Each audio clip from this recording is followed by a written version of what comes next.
ongoing. But they're still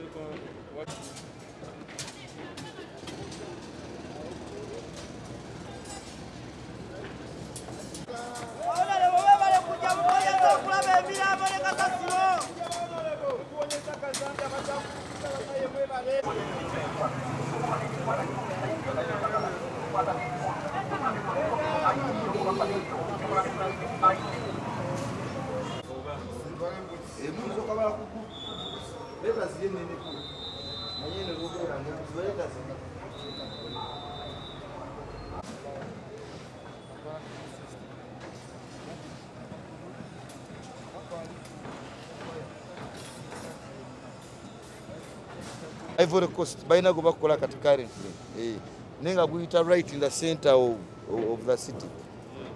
That is the research that is ongoing. But they're still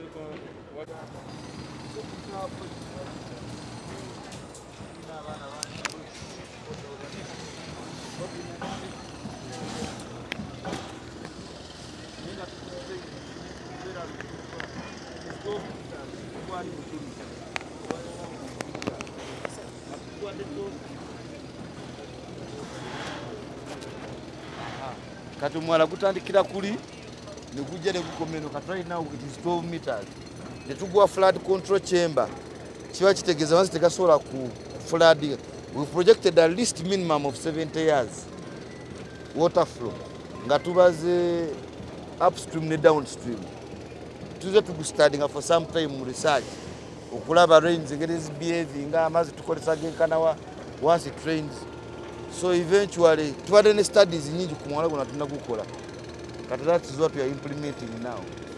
Filtration centers, motujira silt ezo, inspection chambers nga guwedde ti omuntu ayingira mugulimu amasanyalaze, so it's easy to inspect. Now all our modern channels ebweru Washington, New York, kati benchmark gye twatutte bayingine baffe twabatwa